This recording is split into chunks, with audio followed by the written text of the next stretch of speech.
it without kena tangkap. They go undercover. Do it and don't take selfie. And Georgetown is becoming international art scene now because of the street art and the interactive nature of it. At what point do you think it gets?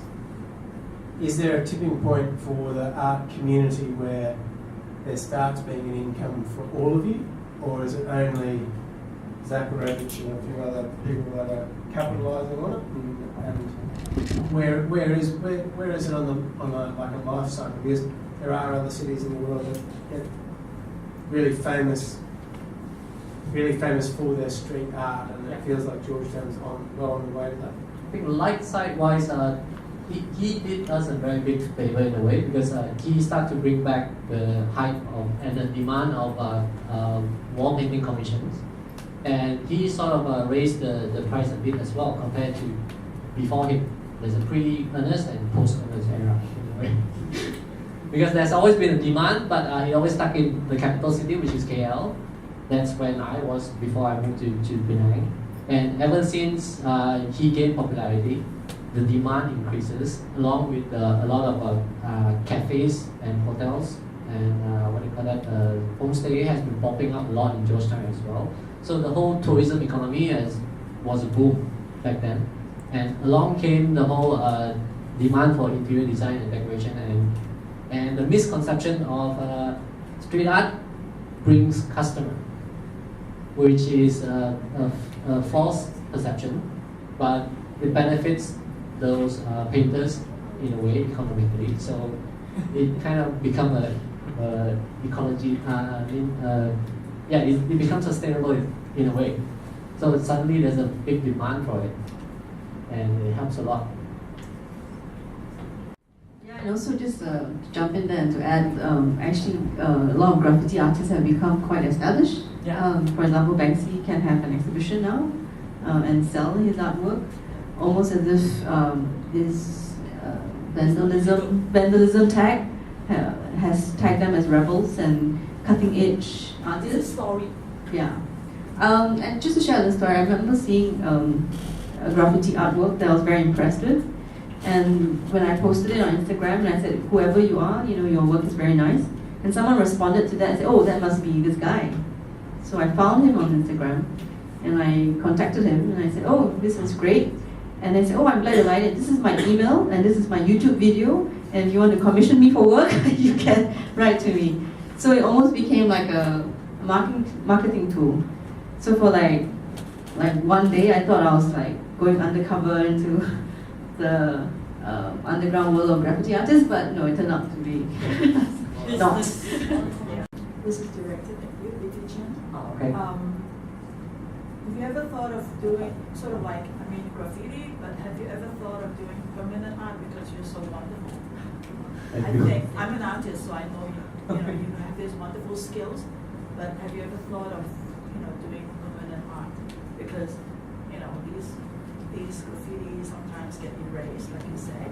And I understand you're more interested in the reactions, but I'm also thinking a little bit about your ever thought of doing permanent art? Thoughts-wise, permanent art, normally I do it on canvases where I can make money. But outdoor-wise, being in a tropical climate, it's not really suitable to have a permanent piece that will last too long because of the weather, the climate, and the material that we have. I would say maximum 5 years if you're lucky, if they're shaded. Otherwise, within 2 years, it'll be gone anyway. It's like Georgetown, heritage or not, it's going soon. I'm sure there's some wonderful, exciting thing for you to be painting. There must be some kind of like unlimited space, on the wall. It's Whereas fiery. if you paint on a canvas, it's limited space. Maybe, yeah.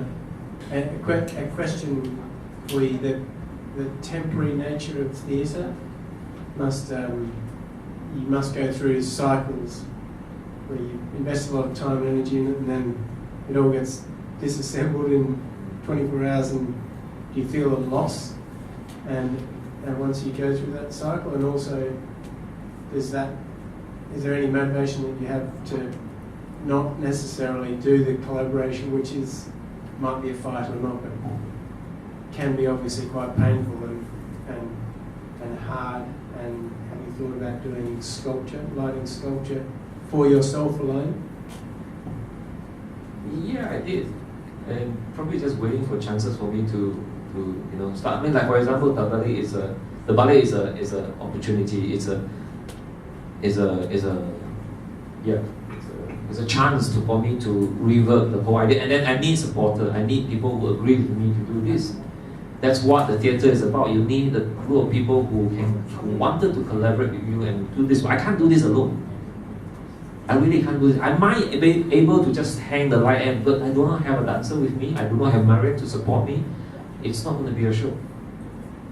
So, yes, there is moment that I feel trapped. I mean, it's like, the journey. When I was young, I was being ambitious, I was being loud, I was being arrogant. So you can see from my design, my design is being very, very strong, very, very loud, very powerful, and just shouting at the audience, look at me, look at me, look at me.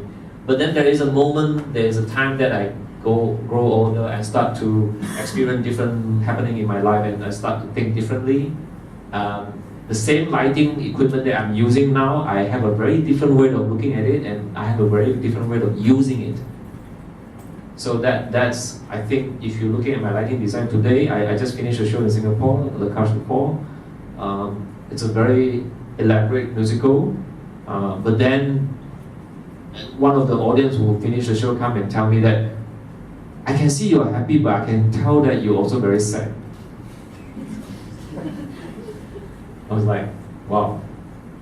I mean, it does encourage me in the sense that audiences come back to me, share how I feel when I design lighting. It's very difficult to do that because most of the people happy with the show, they just walked off and they don't even notice lighting. But sometimes when people do come back to you and purposely tell you that they feel it, the other guy come and tell me that your light was so sensational. I was like, but it does prove to me myself that because when I get this comment that I know that it will. So the way how I want to push, the way how I want to present that, it will. People do see it, and then there is a dialogue going on that they see it, they feel it, they come back to me, and then I know how to move forward the next. So I think, yeah. Question to Mike. Sure. I'm kind of very curious because the moment that when you start lighting design is like 1997, where I was just 7 years old. actually, even longer than that. I was actually starting doing lighting design in 1991. Okay, when I'm 1 year old. Okay. So you are kind of like my teachers' teachers. So I'm like, I'm just very curious that in your time, how you survive with like just lighting design, which is like nobody knows this kind of thing. Even now, when we are going outside at work, there is still a lot of people asking us what kind of works that lighting designer do. But I think my time is considered more lucky, which is more people are working in performing arts and in Malaysia as well.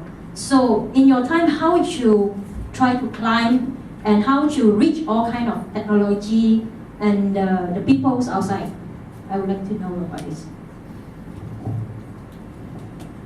I have to tell you, it's very tough because there is a period that because it's the moment that you decided this is what you want to do, and it's kind of, you want to tell yourself this is I want to do, but actually in another fact is actually you don't do anything else. What is that moment that the light bulb bling? It is not that bling moment. It's after you come out, you decided you want to do lighting design. Of course, as I say, we want to tell yourself this is what I want to do, but in a real life, another fact is you probably don't. At that point, I don't know anything else to do. You kind of trapped. So there is moment that, I mean, I don't mind to tell you also, because along the line I have experience of 1 whole month I have nothing to eat and just eat bread, white bread. Don't even have jams and nothing. I just one whole month, I just survived just over it, and you just have to go through that. There is a lot of tough moment that sometimes you just have to bite the bullet and just keep going. There's no trick, there's no shortcut. You just have to keep pushing. Sometimes people will tell you if you know how to social better, you have to learn how to say yes, then you will get more job. But unfortunately, I'm the kind of person I always say no. So it's even tougher. But I mean, it's a decision that you make. But once you have that decision, you just have to deal with it. I mean, what to do? Yeah, so, yeah. Okay, like during your time, there is a lot of people who tell you like, okay, electricity should be like this, light should be like this, or something else. How can you ensure that the things that the knowledge that you have is better than the others, or is the correct one? I'm not quite sure actually.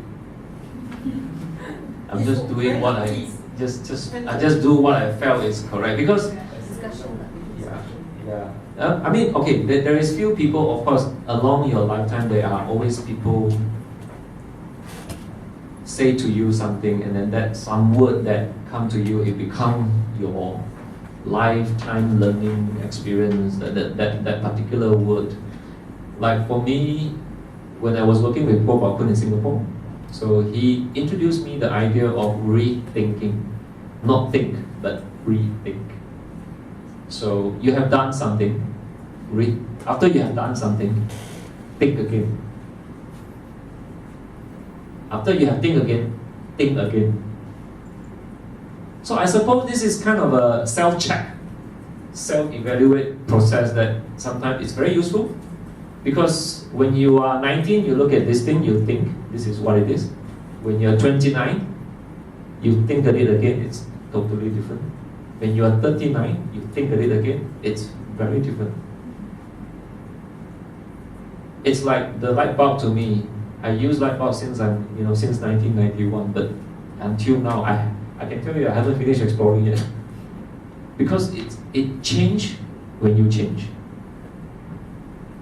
So a lot of things that we use as whether is it an object or whatever, it doesn't matter with the object. Actually, it's you. You give the intention, you give the life, you give the new life or whatever that thing is. So it's up to you. In theatre, besides light bulbs, what other practical lights do you use as well, or plan to use in the future? I basically use everything. We have overhead projector. We use overhead projector. We use fluorescent tube. I mean, and the track lighting, everything. We used to do a show called Descendants of Human, also Sektin directed. So the show was actually staged in ET Pangong, the ASA. Yeah, it's a proper theatre that have all the theatre light that you have. But we decided not to use it at all. So what we do is we bring in fluorescent tube. We get, I think, somebody to help us to do lantern, different shapes of lanterns, and we use Milo tin and put light bulb inside Milo tin. So again, it's somebody says it's very interesting, very creative, but for us it's like we just want to explore the possibility what we can use with the fluorescent tube, because fluorescent tube, a lot of people say you can't even use fluorescent tube to do performance, and all that, because this is, but at that point we were trying to say, why not? We can use it. It depends how we use it. Again, as I said just now, it's not about tube, it's about you, how you use it. So the whole show, we homemade a lot of switches. So we were busy switch on and off ourselves rather than using a proper lighting console and all that.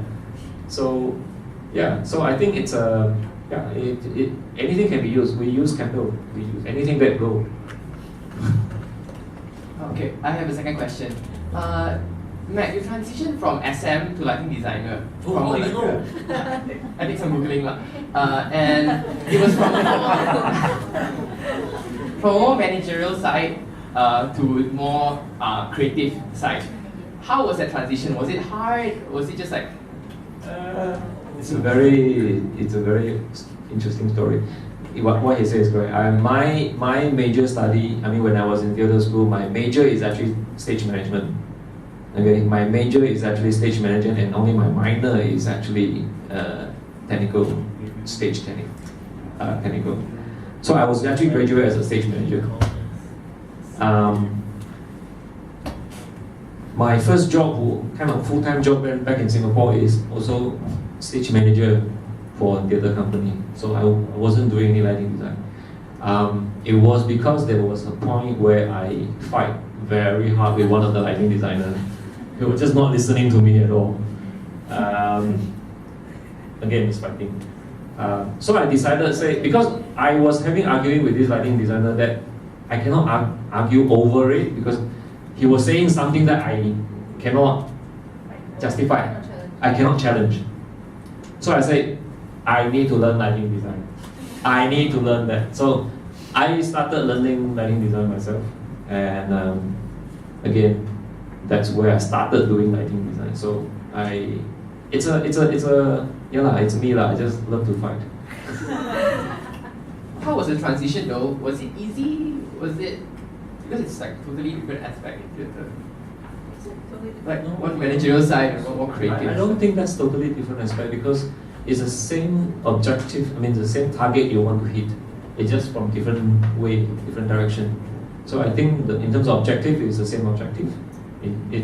But then I suppose I always tell a lot of people that I have a very engineering way of approaching lighting design. There are many times that people describe my lighting as very precise, very, very precise. I mean, the precision is because I really thought through the engineering way of how really make it happen.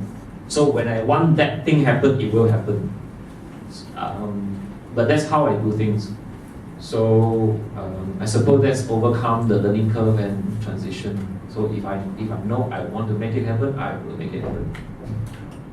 Thank you.